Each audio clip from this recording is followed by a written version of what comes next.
Hey, morning guys, John with Raven Off-Road here. Doing a real quick, probably like 5-minute video in reference to winches on an EcoBoost. It can be done.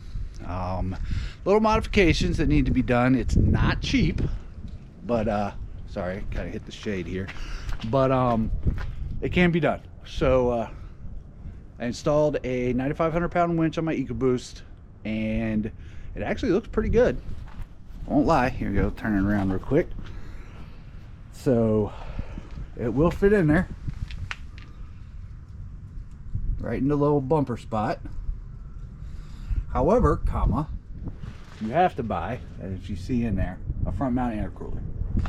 That is literally the only way that you're going to be able to get a winch on an EcoBoost. Got it. There's a lot of, I mean, that's like, people knew that, but this one specifically is the CV Fabrications one. I talked about in the last video that I was going to do an upgrade on it, but as you can see here, it wedges right up in there, right up in here. So I was able to squeeze it in. Now a few issues, and I apologize for the wiring. I haven't prettied everything up yet. I went back to the stock blow-off valve, and the reason I did that is with this one specifically, it is an extremely tight squeeze between the winch here and the Turbo Smart, because the Turbo Smart, I don't know if you can see, sticks straight out this way. The problem is that when you mount the winch, because of the way that my bumper pieces were, I had to put the Rough Country winch mount on first, and then I had to mount the winch up in.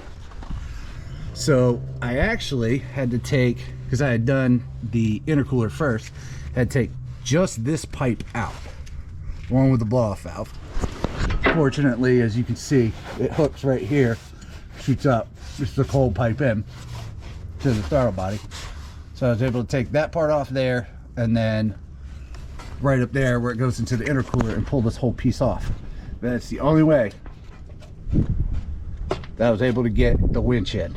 So if you're doing this upgrade, make sure you either install the winch first completely, which if I didn't have this in here, I would have been able to do that, or you have to take that pipe out.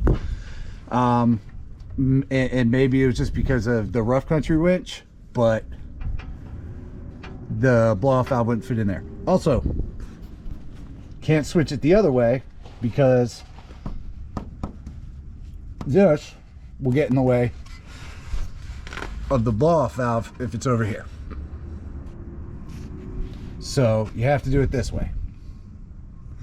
And I took off the ADD skid plate because I have to crawl all the way under the truck and reach through just to get to engage the winch.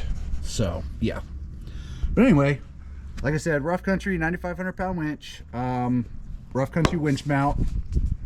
Everything went in perfectly, no issues. You know, kit comes with, you know, fair lead and all that stuff, but you know, it's not a bad kit. I pulled myself against a tree and it worked. Pulled the whole truck. So but yeah, there it is. Squeezes right in there.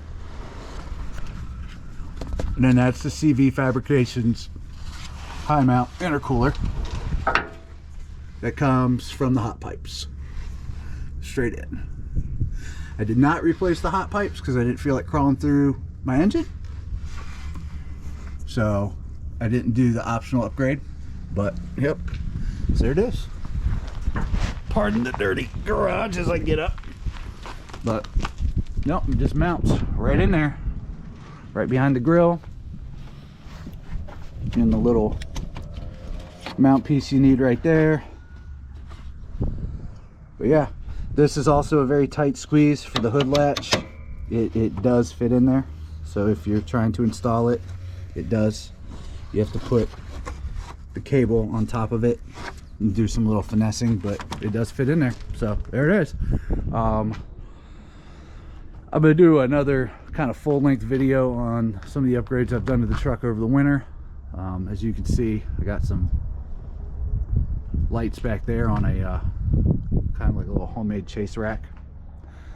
I've changed up a few things, new ditch lights, new Cobb kind of reservoir cover, all that kind of jazz. But yeah, but I just really want to make the video to show that you can put a winch on an EcoBoost. However, as multiple other videos out there will show you, that you have to buy the high mount intercooler kit.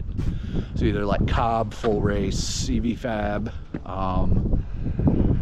here's one more, I can't think of it, I saw it on Stage 3 Motorsports, but I went with the CV Fab because I'd already had the CV Fab cold air intake, so that's kind of keep everything together. But yeah, that's it. Quick video, show you guys the winch.